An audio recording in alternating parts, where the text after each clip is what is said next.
Good morning, good afternoon, good evening.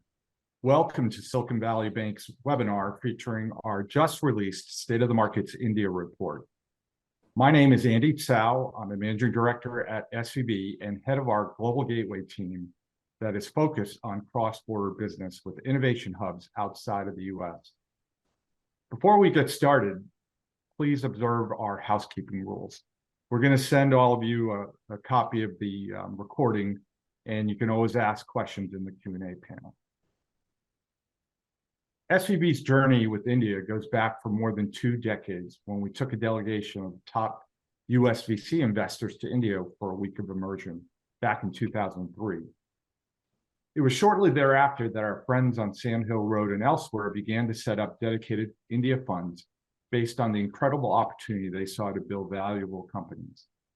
SVB went on to have market-facing businesses in Bangalore and Mumbai. We launched a seed fund and then went on to pioneer venture debt in India through a non-bank financial corporation. While we ended up spinning off those businesses, we retained an operations subsidiary in Bangalore today, and our Global Gateway team has been handling cross-border India since 2015. Despite the challenges that SVB experienced this past spring, we continue to believe that innovation is truly global and that India is strategic for us, particularly India technology companies and investors that are looking to access the US market.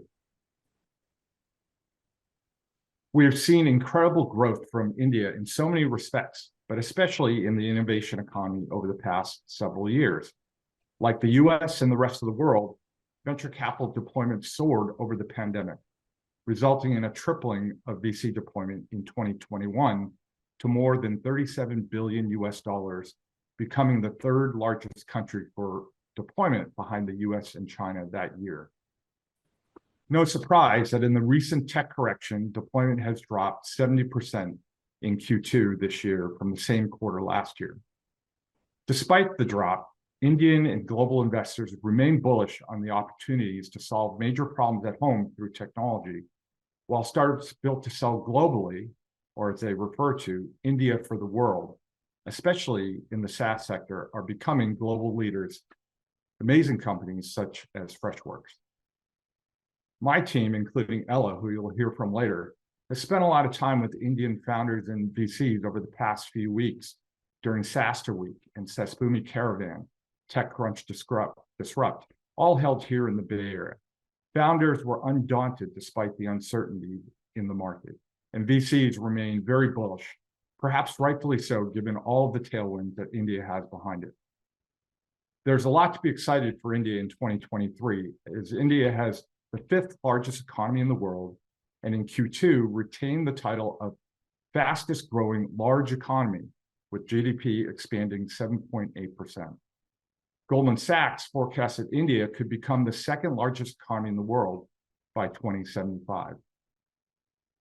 This year, India also became the world's most populous country, and at the same time, it's a young country, with over half being under 30 years old. The growth of the middle class will provide tremendous opportunity over time.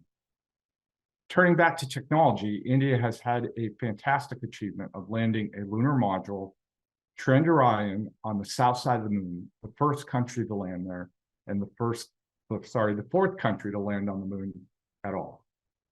It's also an incredible achievement to do so for a price tag of only $74 million US, which is half of the cost of the budget for the Hollywood film Interstellar. No wonder why investors remain excited about India.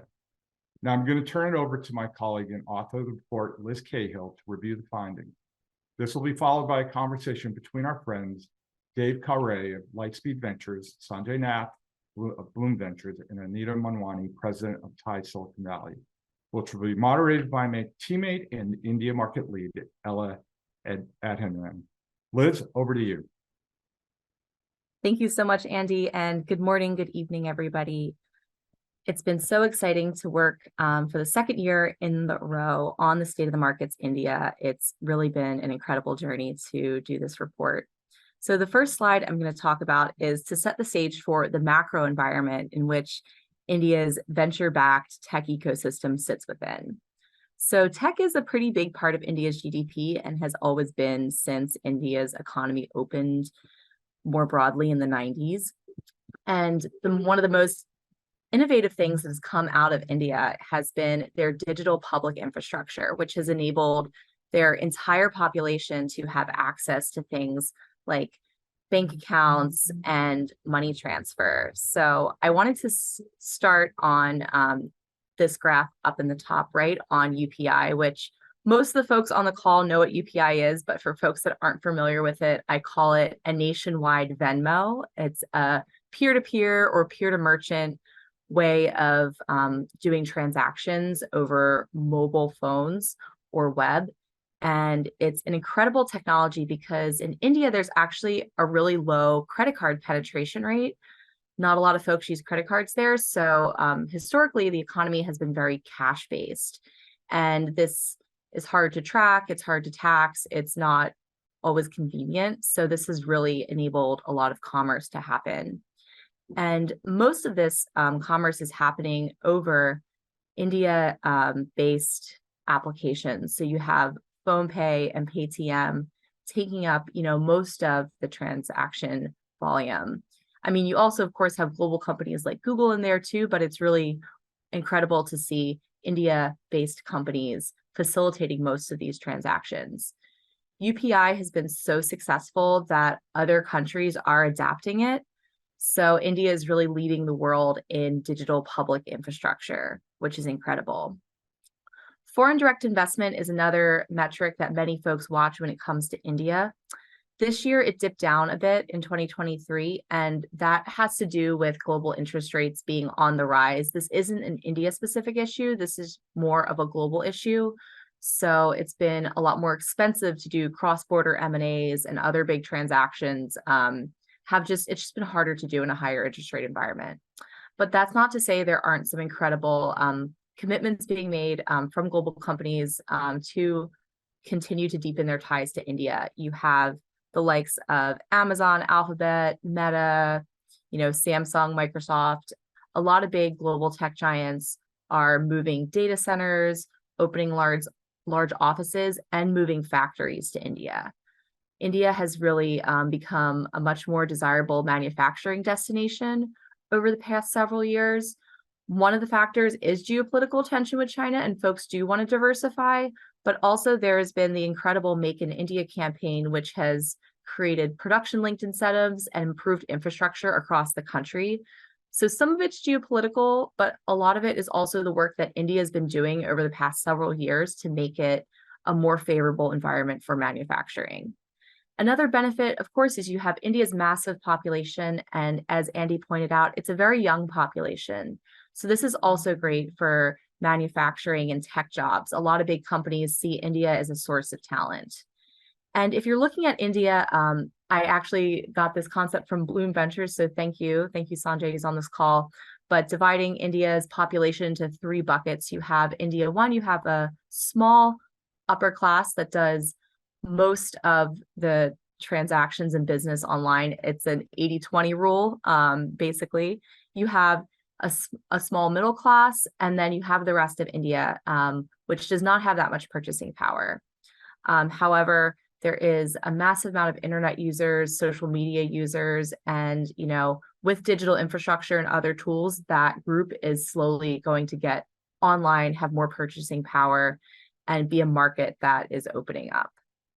So if we hop over to the next slide, that sets the stage for a discussion on venture investment. So this year has been a lot softer in India, but that's also a global phenomena. Venture has slowed globally. We saw this coming off a peak in 2021. We entered 2022 with interest rates beginning to rise precipitously. We also had rocky public markets, and private markets tend to follow public markets, but slower. And there was a disconnect between pricing. So a lot of later stage companies that were looking to go public were getting comped to public companies that went out and were now struggling. So that goes down the stack. So if you look at a later stage company, it's not going to get the same price as it used to. And then earlier stage companies being comped to later stage companies, it's just, there's a lot of uncertainty right now with pricing, and that's made a lot of investors pause and reassess. And you also have investors who are doing a lot more diligence now. In 2021, the pace was really breakneck across the globe. You had people doing deals in one day. So it was really, really hectic, and things are cooling off now. So in India, we see VC funding at about 7 billion right now. And we expect that it will maybe reach about 12 billion by the end of the year. I don't have a crystal ball. This is just a pretty simple extrapolation, so we're just looking at how much funding was raised in about the first half of the year, and then, seeing how much we have left of the year and just doing some pretty simple math to get this number. But you see, we're coming back to the level we were at in about 2020. And this is a trend we see globally. When we compare India to some of the largest venture markets in the world, we see over the past few years, the same thing has happened throughout the globe. So 2020 to 2021, things went way up and then have pulled back. But in India, they had the most growth out of all of these major venture markets. So they grew 120% during the way up and have pulled back about 70%. In the US, this is a little bit more modest. It's about 50-50. In China, we see it's a lot more flat. So it's a little bit different depending on the country, but India experienced a ton of growth and then had a bit more of a pullback in response to that. Looking at funds with India focus, we've seen a big pop this year in funds that are trying to raise. A lot of these funds are small first-time funds, so it remains to be seen if these funds will close. But it is really interesting to see this trend. Another thing we noticed was that many venture-backed startups in India are actually starting their own corporate venture arms, which is really cool. And we see this as a sign of maturity and a sign that there's a flywheel at work here. So in the last 24 months, we've seen Games 24/7 Ventures, Car Trade Ventures, CoinSwitch Ventures, among others. Ninja Cart has a fund. So we've seen this rise in corporate venture in India. And even though, we've had a pullback in funding, it's not to say we haven't had some incredible deals this year. So PhonePe, which separated its business from Flipkart, and it was on the prior slide as one of the biggest, processors of UPI transactions, they have raised an incredible $750 million this year through several tranches of funding. It's kind of grouped into one deal, but it's come in several chunks. Baiju's, even though they've had some rough headlines, they still have raised money this year.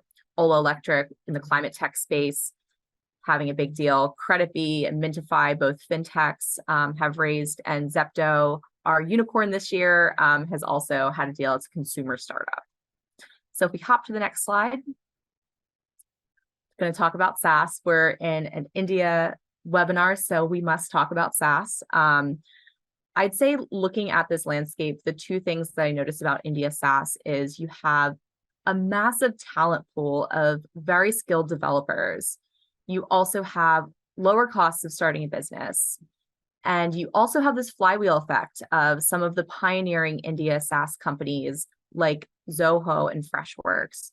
Those companies have seeded dozens of other companies that continue to seed other companies from there, with the alumni networks, with the talent, with people seeing a successful model and being able to replicate it over and over again. This year, I noticed the big thing that's on everyone's mind is generative AI, and many CEOs of large Indian SaaS companies are sharing that they are incorporating generative AI into their work. And there's also many AI native companies that started out as AI businesses originating in India. The talent is there. You look at developer survey data and you see a massive amount of developers in India are qualified to work with AI. So huge talent pool there. Another thing I saw pulling the data is we see a little bit of a pop in post-money valuations for Indian SaaS companies this year, which is fantastic. So even though some of these companies may have lower valuations, if you look at this indexed, you see India's companies are holding up really well, despite the fact that we've had some slowdowns and pullback in valuations globally. We hop to the next slide. talking about unicorns and exits. So we did, just as we went to press, we did have one unicorn pop up this year. We had Zepto come in with that great round, but otherwise 2023 was a lot quieter on the unicorn front. When we did this report last year, India had just reached its 100th unicorn in May of last year, and there was a lot of fanfare, there was a lot of media, there was a lot of excitement. So we did look back and say, okay, where are these unicorns now? And most of them are still unicorns, which is fantastic. A few of them exited, a few of them have, had a down round or gone out of business, but we see most of them are still unicorns. In terms of public markets, the major tech indices have done pretty well. Some of the venture-backed startups that recently went out struggled when they first debuted, but things are seeming to bounce back. So we're hoping that the exit market will open up in India and we can see a lot more of these late-stage unicorn companies feel comfortable exiting. Most Indian venture-backed companies IPO on Indian exchanges, and this is a great sign that there is an abundance of capital in India, and the SEBI, which is the regulatory body for those who are not familiar, have really done a lot of work to eliminate red tape and streamline processes to make it a lot easier to list. That being said, we haven't seen a lot of IPO activity this year. On the M&A front, again, with higher interest rates, it's just a lot more expensive to set money aside to do big transactions. We've seen the M&A environment also a lot more muted, but it's not to say that, next year we might expect interest rates to stop rising and start to dip down a bit. So maybe we'll see things open up next year. Thank you, Liz, for these great insights. We'll definitely discuss most of it shortly with our panelists. Hi, everyone. My name is Ella-Tamar, Senior Vice President and Market Lead for India and Israel at SVB. It's a pleasure to be here today to discuss India's remarkable innovation journey and its ascent on the global stage. As my colleague mentioned, 2023 has been a year of milestones for India. We've all witnessed India's recent achievements, from hosting the G20 summit to Prime Minister Modi's state visit to the US, becoming the world's most populated nation at 1.4 billion, surpassing China, and of course, the recent lunar landing, all of which are impacting India's growth and influencing its potential. Today, I'm joined by industry leaders to discuss the India opportunity and our findings from the SVB recent State of the Market report, as you currently heard from my colleague. I would like to welcome our panelists, Khare, a partner at Lightspeed, Sanjay, Nath, a founder and partner at Blume Ventures, and last but not least, Anita Manwani, president of Thai Silicon Valley, all of whom are great partners of ours in the ecosystem. So thank you, Dev, Sanjay, Anita, for taking part of this conversation, and I look forward to hearing your insights. So thank you. So much to unpack. We've just, heard some of the outlines in the, from both Andy and Liz from our recent State of the Market report. Before we kick off the questions, I would love for you guys to take just a couple of minutes to briefly introduce yourselves and your role within the US-India cross-border landscape. Anita, we can start with you. Sure, thank you. Thank you for including Thai in this conversation. And as many of you know, we are the founding chapter of Thai in Silicon Valley. We've been around for 32 years. And I took over as president this year. And it's been an exciting year for Thai Silicon Valley as well. Lot of activity on the India cross-border, which we'll talk about later. This is a voluntary job. So in my real life, I run a software business, which automates test laboratories in clinical and agriculture testing across the United States. And as I mentioned earlier, I like golf, I like to hike, and so that's a little bit about me. That's great. It'll be great to see your insight from both the president of Thai Silicon Valley, the diaspora network, and then from the founder lens. So it'll be interesting. Hi everybody. Thanks Ella, and great to be on the panel with you, Anita and Sanjay. A little bit of background on Lightspeed. We've been operating as a global venture fund since the late 1990s. and we've been investing in India since 2007. We've put about $1.5 billion to work in the country, mostly at the seed and Series A level, and then more recently also at the growth stage. And we do this across sectors, consumer, fintech, enterprise, and so on. We have folks sitting in India, Southeast Asia, and the US, as we see a lot of Indian and Southeast Asian businesses not only serve their local markets, but also go global, including into countries like the US. So happy to be here and looking forward to the discussion. Yeah, Ella, I'll go next. Ella and Andy and team, thanks for having us on. Like Dave, we are a cross-border early stage fund, a little younger, started in 2011, and we'll do kind of half and half. Half is digital businesses for India, and the rest is built in India for the world. AUM just short of 750 million. The last fund was a fund 4. And one of the things we also believers in global platforms, so just helping our companies as they expand globally, helping them, with marketing, fundraising, hiring, and excited to be here. Just on a personal note, we figured out that Dave and I are cross-border in the sense that we were both right here in San Francisco about 12 years ago, moved back to India, and he moved back here a couple of years ago, and I followed him a year after that. So we're both, in that sense, living on a plane and cross-border. So excited to be here. Awesome. Thank you, guys, and really appreciate taking the time.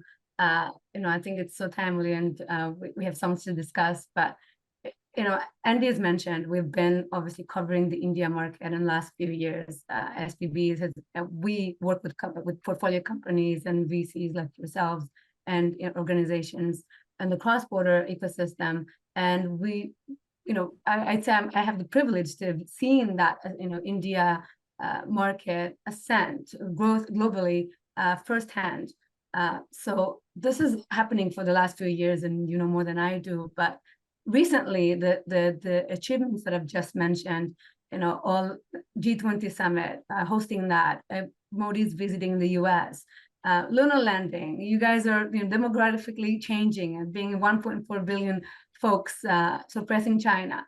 All of these are happening at the same time, and it just feels like it really is India's moment. So from your respective lenses, would love to sort of see how are you seeing this recent achievements impacting India's image globally as a hub for innovation and investment opportunity. Feel free to, Dev, maybe you can start. Sure. Maybe a bit of a counterpoint. I think all of these things are good atmospherics, and the media loves to talk about this stuff. But I think the impact of things like the lunar landing and so on and other things are more on the image, less on the reality of India. Now, that's not to say that the space tech industry in India is not growing, and I think Blume and us together have an investment in a company called Pixel that's doing really well in terms of a hyperspectral satellite network. But I think all of these things are good for atmospherics. The reality, as we all know in India, is it's bottoms up, and you have to be an insider to sort of see what's going on. One can't take the view that, if you sell a button to each Indian, you'll be a billionaire. That's not how it works. The devil's in the details, and the details are also improving, and we can chat about that. Yes, we'll definitely talk about the details. Yeah, I'll just add to that. It's good to always start off on cautious optimism, even though we're early stage VCs. I think a couple of points here. There's always been a divide between the physical infrastructure and the digital infrastructure. I think that gap is narrowing, which is important. I think Liz covered a lot of, she highlighted the India stack, which has been actually a huge contributor, because in fact, we have a team from India Stack right now, right? That's visiting here, different universities. They spoke at Harvard and other universities, and they basically, the whole idea is that entrepreneurs can build on atop that stack. And you talked about UPI, where the merchant to merchant transactions, I believe, are as many as on credit cards. So I think the development of the India stack has been very important. I think to Dave's point, what's interesting is monetization is still not there. Correct, that you have 1.5 billion people, but what is the monetization per customer relative to, let's say, the Middle East or even Southeast Asia, which may have smaller populations, but the ARPU may be higher. So and then we can get into valuations later. But I think one of the challenges that all startups face, including Indian startups, is growing into the valuation of the last rounds, right? You have a great product, you have a great team, but are you valued correctly, and can you grow into that growth? So I think the macro factors we're all very, very bullish, and we kind of have to capitalize on that and grow into the right metrics. Yeah. So I just like to add to that. I think Chandrayaan landing, G20, all of this have definitely helped brand India, but most importantly, I think that it has built the confidence of a very young nation. And we see this all the time. We often at Thai Silicon Valley, we bring in cohorts to give them the Silicon Valley entrepreneurship ecosystem experience. Mm-hmm. And over the last 3-4 years, we're just seeing this tremendous change. The language is becoming similar in terms of how they're approaching and their how ambitious and hungry they are to learn, meet, network. But more importantly, just the numbers of them that want to come and have that experience. And I would agree with both Sanjay and Dave that liquidity seems to be a big issue, and having all the right vehicles in place and the infrastructure. But it is very, very encouraging when we hear new initiatives. And recently Sharad Sharma was visiting, and he's still here. Sanjay mentioned him, we hosted him, and India's been unique that they have actually provided a platform, and he talks about it in terms of no greed, no glory. And the way the government has actually achieved this to really just, open up the floodgates for entrepreneurs to come in and build, things like Paytm and GPay and so on top of that stack, is really not to take any equity in that platform. The government's released it. There's no glory when these companies become unicorns. They're not standing there and saying we enabled it. So I think it's a very unique model. Now, only it's India's to lose is what I feel. And certainly when hearing the latest stats that 20 countries have already signed up to use the India digital stack. And now they're looking at 150 with, some of the more advanced and, developed nations also signing up for that. So I think these are all going to be great milestones for India, but more importantly, they're going to be boosting up the confidence, which is equally important equally important to the infrastructure being available, both the physical infrastructure, the digital infrastructure, and most importantly, I think the financial infrastructure, which will make investments and liquidity a lot easier. Yeah. And I mean, I think I agree with all of you. Obviously, we have to separate the two. I mean, there's the image part of it, which obviously in some level, obviously, it has to help the nation, but there are tactical things that are happening on the macro level, and we'll also discuss the liquidity and VC landscape later on.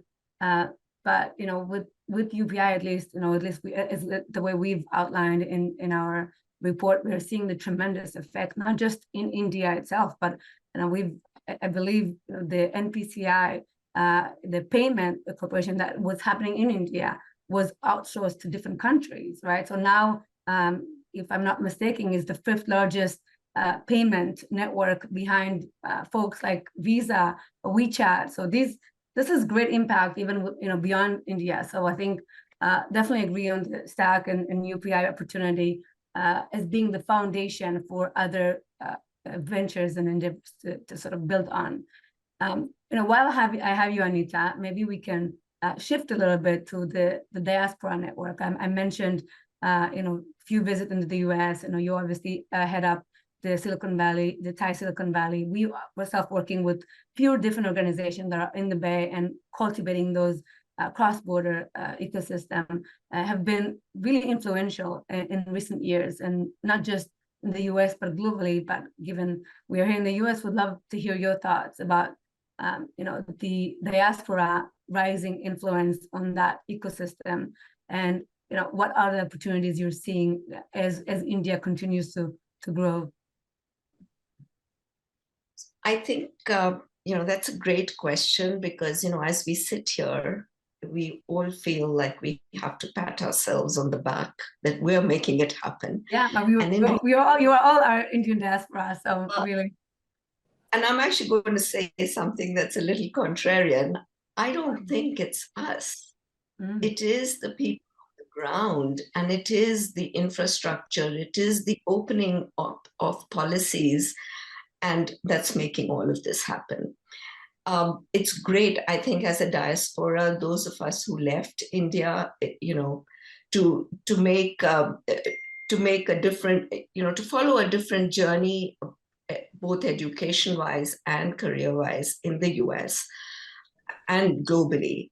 I think we've all, the diaspora has contributed, because so many are in decision-making positions in various aspects of this ecosystem, both in the financial sector, the entrepreneurial world, the corporate executives, academics, in think tanks in the US, and in politics now. And all of that does make a difference. But I think that the biggest thing is what is happening on the ground. And part of what the diaspora, what I see is happening, at least from a Silicon Valley and the US perspective, is that there's a huge calling amongst the diaspora to kind of really help and get more engaged and not watch it from afar. So recently, we've launched the Thai Silicon Valley iChips, and this is an international consortium that is really focused on harnessing India's potential in semiconductors. It has to go beyond the big giants, building factories in India, because really what we are wanting to make sure is that folks start investing in some of that semiconductor ecosystem and in design centers, and to develop IP and to develop other solutions that are going to feed that ecosystem, because I think there is a huge opportunity in those areas. And especially Silicon Valley, there is a lot of talent, there's a lot of experience there, and a lot of money that will follow into that region. So that I think we see efforts like that. We've got another effort with STPI India. They are heading up all of their software technology and projects and innovation and so on. And we call it the STPI Sweep program, and it's with Thai, and it is really focusing on giving Sweep, being Thai SV entrepreneurship experience program, where we will have more and more people from entrepreneurs, financiers, investors going to India, and also enabling the same, but doing it in a more formalized way, so that we can make sure that it is sustainable, and more importantly, it's repeatable. Yeah, no, I 100% agree. Dev, Sanjay, you both are obviously investors sitting in the Bay Area. Dev, I happened to see your article, Go to Market, this morning. You guys are working with cross-border companies, and when we say diaspora, it has it's sort of broad terms, but I think also VCs are sitting here and helping Indian companies expanding or scaling into the US or vice versa. Would love to hear your thoughts around, how is this impacting your decision making or investments, and how really, you guys being here helping these founders. Yeah, sure. I think just sort of definitionally, there is a large set of Indian entrepreneurs in the Valley. So let's put that to one side. That's, I think, not what we're talking about right now. What we're talking about are founders in India starting up over there. And when it comes to that, the diaspora initially involved some folks from the US moving to India to start up businesses. And a lot of those early internet businesses in India were targeting NRIs, non-resident Indians, for e-commerce and music and so on. I think that phase went away a long time ago. There's about 32 million diaspora Indians in the world, about, I think, 4 million or so in the US. And that's a small market from a go-to-market perspective. I think what then happened was a set of Indian origin investors in the Valley, starting in the 2000s, put up their hand in their own partnerships and said, we'll go set up India and start investing, whether visiting from the US or moving there. And of those, interestingly, Andy mentioned the famous SVB visit to India. Of those 26 VCs, 3 are left in India at this point. So it's been tough sledding. But 2016 onwards is where I think there was a real turn with UPI, 4G from Jio, and sort of enough advertising about the internet that there was broad enough awareness of the internet and the benefits of using it. And then, of course, smartphones and so on. So I think that's when it started turning around.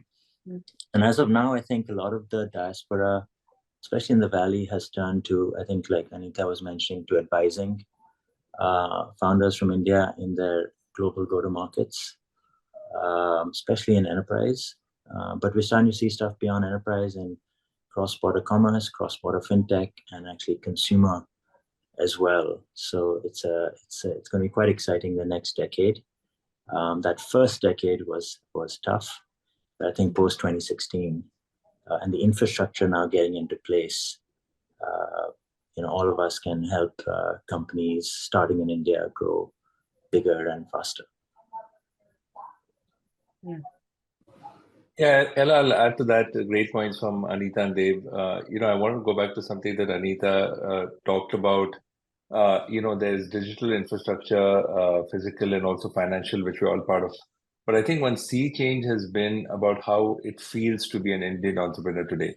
I'll just give an example. When Blume was started about 12 years ago, Karthik and I would come out here, and the question often from typical Valley investors was, India is great, but why should I really care about it, right? You have the word unicorn wasn't invented. You have but 4 or 5 unicorns.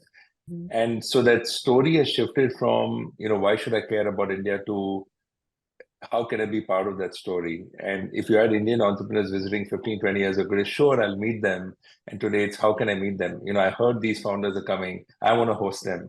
Can I also host them? It's different, right? I mean, whether you how much you love India on that scale, today there's clear belief that there is value to be created and impact to be given back. So I think that's huge. I'll come back to the Pixel example. Dave and I are both co-investors, and I'll share this within the family that the ages of the 2 founders are my combined age, right? And they're juniors from college. And what is really exciting, what I find exciting, is meeting these young founders who are trying to create and change the world. And you're, like Anita said, you are part of that story, right? It's not the other way around. And I think the ambitions are global today. These founders are coming out and not saying, I want to create the best Indian company. I want to create perhaps the world's, the best global company. So that confidence, I think, that the government and all the policies, they're riding on a different wave. As Dave mentioned, we also have to be glass half empty and half full at the same time, that we have to make sure that it's there's also realism, and we all don't get carried away and drink our own Kool-Aid. But there's no doubt that there's a tremendous conference. You don't have to sell India. You just have to build on it and make sure you outperform. Yeah. No, I agree. I mean, just in the last 3.5 years that I've been covering the market, I'm seeing more and more founders are building, to global day one, and we'll just discuss some of it in later on. But there's no doubt that you guys being here and understanding that market as folks are expanding, it definitely can provide a competitive edge. And obviously we work with so many of the portfolio companies, so that's something we're seeing on our end as well. So moving on to more of the VC and startup landscape, that we obviously are in tricky times in terms of VC investments. We're seeing slowdown globally, but yet we're seeing verticals and sectors like fintech, AI, and even space tech in India that are thriving despite this global slowdown. So would love to hear your thoughts, maybe Sanjay, Dave, from your lenses and as investors, and maybe Anita as a founder as well. Why do you think that these specific sectors are still able to generate large sums of funds despite this slowdown that we're in? And a follow-up question on that, talking about AI, is what do you think, because AI is one of the verticals that are benefiting from this funding, what do you think the role of AI in India can play,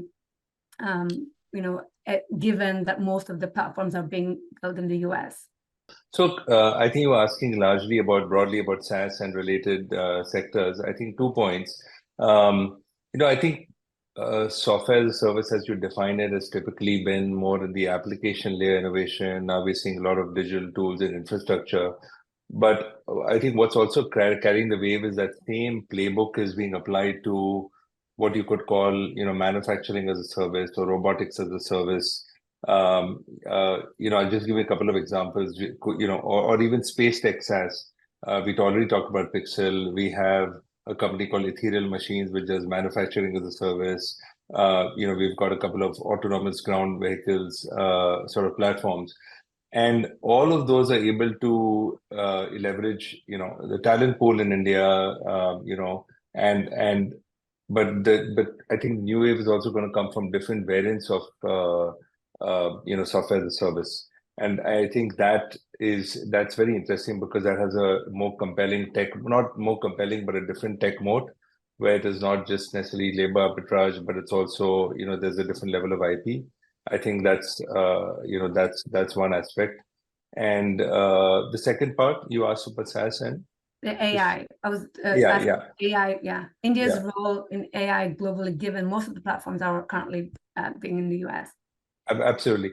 Well, I think one of the roles I think India can play is also in the aspect of training data. AI is only as good as the initial use cases that these applications become. I think there was some statistic, I think from the latest YC batch, almost 40 or 50% were in AI, and every second company is branded .ai. What are those initial use cases? Will customers pay for them, and how will they monetize? I think India's training data is interesting. We have a company from an earlier fund called Tricog, which is healthcare AI, which actually has the algorithm to predict heart attacks. And they've actually served 10 million patients, in one sense, saved 10 million lives.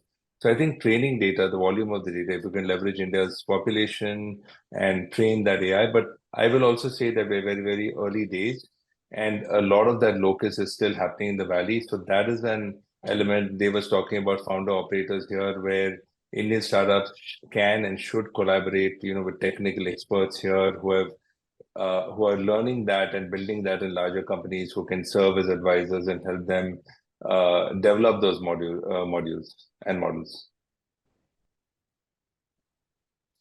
And I can add on to that. Yeah. I think really excited about the second and third time founders that are coming up in India now, that the ecosystem has been around for 16, 17 years in the market. And you can see a lot of these sectors seeing a lot of activity. SaaS is obviously one, then infrastructure software and dev tools is another area. security, B2B commerce. And you'll see the common element among all of these is that they're B2B. In sort of more recessionary times or slower growth times, India tends not to have recessions, given it's just growing so fast in general. You tend to see, funding move to more predictable models versus speculative models. But having said that, our role as investors, I see in India, is to continue investing through up and down cycles. And that's what we've been doing for the last, 16, 17 years in India. I think a key sort of ingredient that drives a lot of us is because tech came along in India at an earlier point in the development of the country than it came along in the development of, say, the US. I think technology and the internet is going to be a much more integral part of the development of the country of India. So you will see the largest retailer in India being an internet company, unlike here, where it's an offline company. You will see the largest education company be an online company, and so on and so forth. And so in these areas, whether it's AI or others, I see India playing a good role. There's two specific things in AI. There's certainly a lag. There's about a 6 to 9 month lag in AI native companies appearing in India. There is no lag in AI enhanced companies. By AI enhanced, I mean existing incumbents, SaaS companies and others adding foundation models or using foundation models to add a bit more functionality. But in terms of AI native, I think that's starting to come along. We've made several investments in India in the last 6 months in the foundation model and the AI infrastructure area. And actually, we're focusing on consumer applications, where I think the first most native internet technologies take root, and then they come into the enterprise. So we're seeing a lot happening there. Some announcements coming soon in that area. In terms of AI native on the enterprise side, I see two models that are interesting, perhaps for the audience. One is the model, and this is specific to India, where you take people in India and you add AI tooling and have AI enhanced workforces. And this could be in any area where there are agency models at play. Law firms are agencies, accounting firms, advertising firms, performance marketing firms, translation agencies, and so on. I think there's a huge opportunity for AI to go into those areas and for India to lead there. We've got two companies in that area, one called Pepper Content, which is a content generation B2B marketplace. Another one is called Gushwork, which is remote secretarial work and other such things done that way. So that's one example. And the other model from India, I think AI-wise, that could be very interesting, is where you produce content, have it published, measured in terms of performance, and then there's a closed loop back to improve that content. You can apply that in legal documentation, in performance advertising, in stories, and many other such areas. So I think those are two very concrete opportunities for India to do well, and we've backed companies in both those areas. Yeah, that is certainly. You answered my next question. Talking about how existing software SaaS companies are actually adapting and integrating generative AI in their current offering program. So we are also seeing that in our portfolio companies. Going back, just pinning down the SaaS opportunity. I think that's one of the highlights of India's growth most recently, and not just in the past or recently, but also looking forward. Globally, the SaaS opportunity is a $3 trillion market and expected to be $10 trillion by 2030. India has doubled their SaaS market share in recent years, and I do want to go back to why you think is happening in India. We've outlined in our report, the talent pool, the cost-effective businesses. But would love to hear your thoughts about how is this being cultivated, to produce great amount of SaaS companies, and even looking forward, that we're seeing that it's projected to grow and not slow down.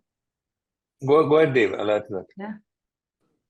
Yeah, look, SaaS ahead, is a growth industry in India. I think SaaS Blume and others do a great job. This is an organization that you're all aware of, that helps founders come together and learn from each other. I think there's been a growth. I think the pandemic led to a steep increase in the number of SaaS companies. Whether it reaches 10 trillion or not, I'd love it to, of course. And we've got about 25% of our capital in India focused on SaaS and infrastructure software. I think the opportunity to date has been very focused on small business software in India. Freshworks is an example, Zoho, and many others. And of course, they've grown out of that into mid-market and enterprise as well. But that's the sort of core of SaaS innovation in India. I think there's a real opportunity here now to add enterprise SaaS. And that article I published this morning on LinkedIn was around that. These are selling to companies that are $1 billion or more in revenue. And I think there's been less focus on that from India, perhaps because it can't be remote sold as easily as SMB software. And then the other opportunity in India is to not move away, but add to SaaS the infrastructure and security area. So moving away from SaaS workflow to infrastructure software. And I think both those have really strong sort of starts in India. We've seen within our portfolio, there's companies like Innovaser, which has gone past $100 million revenue run rate, and companies like Axel Data and many others that are enterprise focused. And these companies all started in India. Innovaser started in Noida in Delhi. Axel Data started in Bangalore from folks who came out of Hortonworks over there. And so we're seeing this great set of not only first-time founders, but second and third-time founders come out, which is really, really positive for the ecosystem. Awesome. Yeah, and I'll just add quick. Sorry, go ahead, Anita. Please go ahead. Go ahead, Sanjay, go ahead. I'll just follow up on that. Ella, Dave has just highlighted the fundamental shifts, and those are very important, right? This whole transition or addition, starting with typical application layer innovation and adding infrastructure and dev tools, and also in one sense, this SMB to enterprise. The other big difference is that many of these founders that we look at are actually, to come back to the word cross-border, they actually all started off in India, or in some cases even were here, moved back to India, and they live on a plane going back and forth. But they're all essentially Indian or Indian origin founders, with about 80% of the teams in India, and the customer facing folks are here. One big change in the ecosystem has been the availability of founders and operators and second and third time founders as mentors. I think Dave also touched upon that earlier you didn't have it, right? The reason most founders stayed on the valley is because they can literally drive to or walk to people they can get advice from, sit in a coffee shop in Los Altos or Palo Alto and just get their advice. And now many of these second time founders are giving back. We are funding some of these second and third time founders, and I think that's a big change. Coming back to the financial side, when you look at rounds that they're raising, very often they will have the existing investors re-up and then open up a small round for founders, operators in the valley. We'll get notes saying that, I'm coming here. Who can you introduce me to? I was just thinking the Green Day song, Wake Me Up When September Ends. I mean, the entire September was full of SaaS founders from here, from India. We would meet people in coffee shops, and they're all visiting from Bangalore and Delhi and Pune. They're not based here. So I think this is a big change also, where the availability of been there, done that, founders and operators are able to advise them and help them scale. Yeah. Just to kind of add to that, one from a company based in California perspective, we obviously did what everybody did, which is you had all your engineering teams back in India and then the front-facing folks here. And this year, we've actually now started focusing on some of the lab enterprises in India, because we see that as a growing market. They are willing to actually spend more and digitize their workflows and move away from some homegrown application. And so I think those shifts are also happening.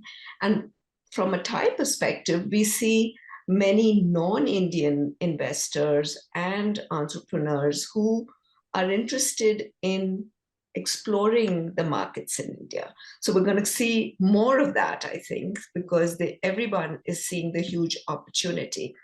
And I think in terms of, AI's role, there's a great example that floats around, which is India, Pakistan, Bangladesh, Sri Lanka, all been great textile exporters, garment exporters over the last 2 decades. And during that time, all the textile machinery was coming from Germany.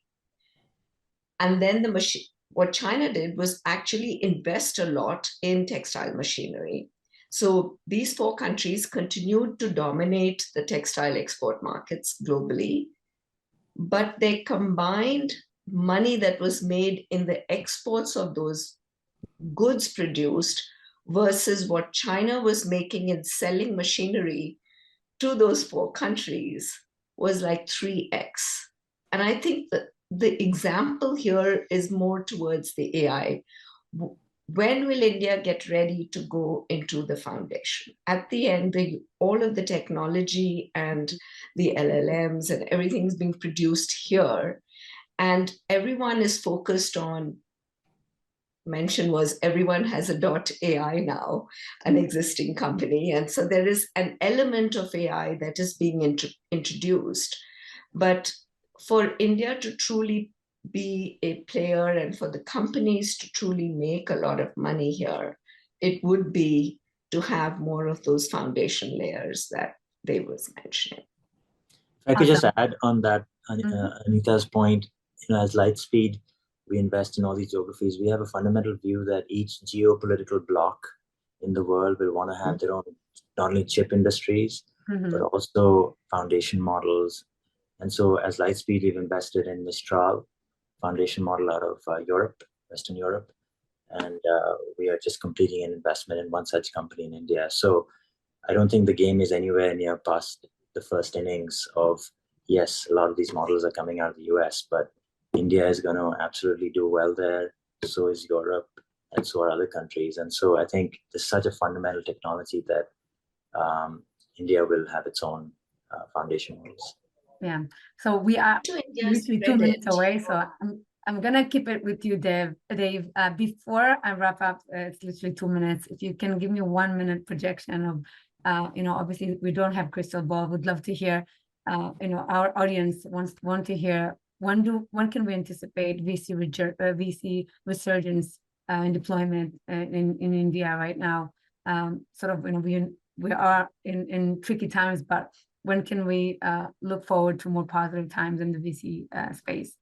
But you have only 1 minute because I have to wrap it up. I'll just say it's like 2019 right now. So it's not down from then. So it's actually good times. And I think what we have is the hangover from the really, buoyant times in those 18 months when, we all set world records in software revenue and so on. So I think net we're up and to the right. It's actually a healthy investing environment right now. But a counter narrative. Incredible.